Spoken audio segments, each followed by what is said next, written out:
Hello everyone, polity की series में आपका अगेन स्वागत है। तो चलिए फिर शुरू करते हैं।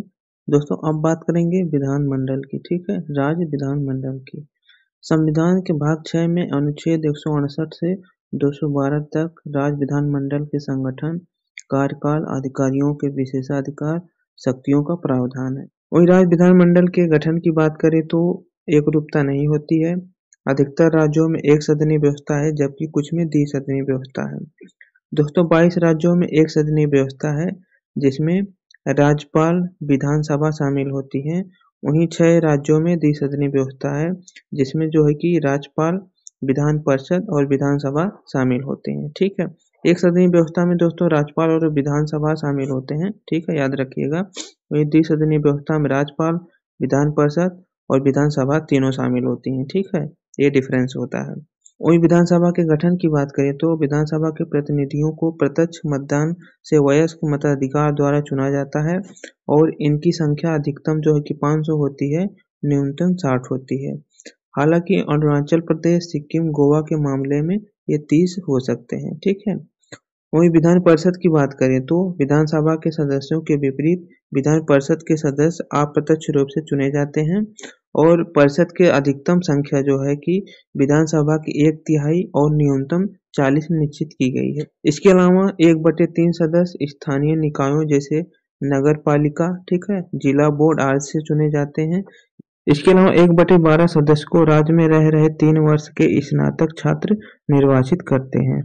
इसके अलावा 1/12 सदस्य को 3 वर्ष से अध्ययन कर रहे लोग करते हैं, लेकिन यह अध्यापक माध्यमिक स्कूल से कम नहीं होने चाहिए। ठीक है।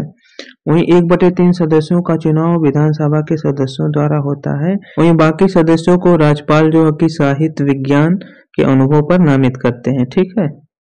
वहीं विधानसभा के कार्यकाल की बात करें तो लोकसभा की तरह निरंतर नहीं चलती है। 5 वर्ष बाद ये समाप्त हो जाती है। ठीक है। किसी भी समय इसको जो है कि राज्यपाल विघटित भी कर सकते हैं। आपातकाल के समय संसद द्वारा विधानसभा का कार्यकाल एक समय में 1 वर्ष तक के लिए कितने भी बार बढ़ाया जा सकता है, लेकिन आपातकाल खत्म होने पर 6 महीने से अधिक इसका कार्यकाल नहीं होता है। वहीं विधान परिषद के कार्यकाल की बात करें तो आपको पता होगा राज्यसभा की तरह होता है। ठीक है, इसमें ज्यादा कुछ बताने वाली बात नहीं है। मैंने राज्यसभा वाली वीडियो में उसको बताया है। वहीं विधानसभा की सदस्यता की बात करें तो जो है कि भारत का नागरिक होना चाहिए और उसकी योग्यता विधानसभा के लिए 25 वर्ष, वहीं विधान परिषद के लिए 30 वर्ष होनी चाहिए निर्वाचन के लिए। इसके अलावा राज्य के निर्वाचित क्षेत्र में मतदाता भी होना चाहिए। वहीं विधानमंडल पीठासीन अधिकारी की बात करें तो प्रत्येक सदन का अपना पीठासीन अधिकारी होता है।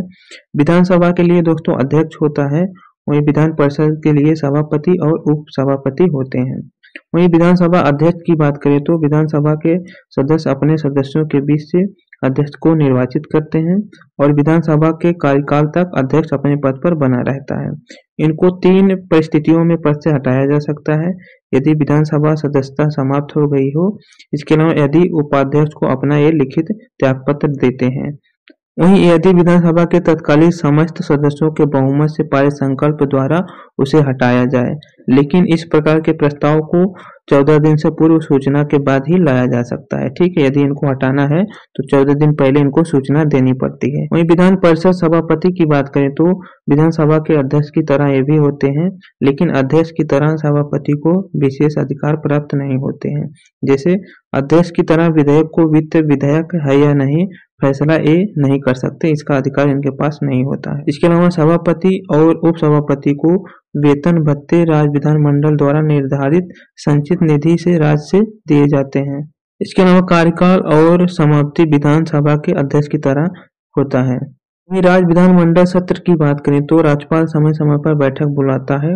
दोनों सदनों के बीच 6 माह से अधिक का समय नहीं होना चाहिए। राज्य विधानमंडल को 1 वर्ष में कम से कम 2 बार मिलना चाहिए या 2 बार इनकी बैठक होनी चाहिए।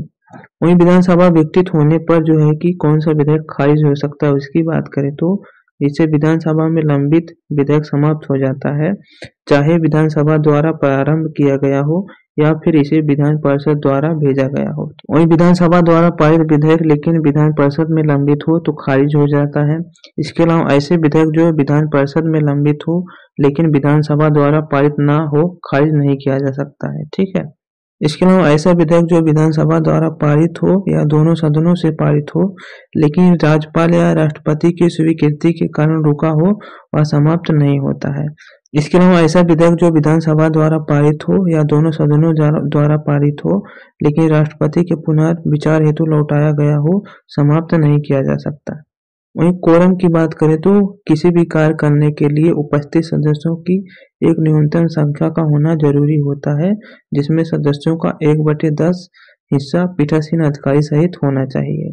इसके अलावा विधानमंडल में विधायी प्रक्रिया की बात करें तो जैसे कोई साधारण विधेयक यदि है तो विधानमंडल के किसी भी सदन में प्रारंभ किया जा सकता है। यह विधेयक जो है कि मंत्री या अन्य किसी के द्वारा स्थापित किया जा सकता है।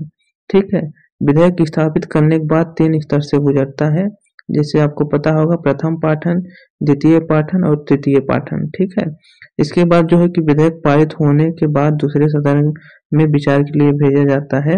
वहीं जब विधानमंडल के दोनों सदनों द्वारा पारित हो जाता है तो विधेयक को पारित माना जाता है। ठीक है, फिर राज्यपाल के स्वीकृति के लिए भेजा जाता है। लेकिन जब विधेयक दूसरे सदन में जाता है तो यहाँ पे 3 स्तर से गुजरता है। ठीक है, उसे बिना संशोधन किए पारित कर दिया जाए या कुछ संशोधन के बाद पारित करके विधानसभा को भेज दिए जाए। इसके अलावा विधेयक को स्वीकृति दे दिया जाए। ठीक है, इसके अलावा कोई कार्रवाई ना किया जाए, विधेयक को लंबित रख लिया जाए। वहीं विधानसभा को विशेष शक्ति है कि ज्यादा से ज्यादा विधेयक को 4 माह के लिए रोक सकती है। पहली बार 3 माह और जो कि दूसरी बार 1 माह के लिए विधानसभा विधेयक को रोक सकती है। वहीं धन विधेयक की बात करें तो राज्य विधानमंडल में धन विधेयक को पारित करने के लिए विशेष प्रक्रिया होती है। जैसे धन विधेयक विधान परिषद में पेश नहीं किया जा सकता है। ठीक है, केवल विधानसभा में ही राज्यपाल की सिफारिश के बाद पेश किया जाता है। वहीं विधानसभा में पारित होने के बाद धन विधेयक को विधान परिषद के विचार के लिए भेजा जाता है।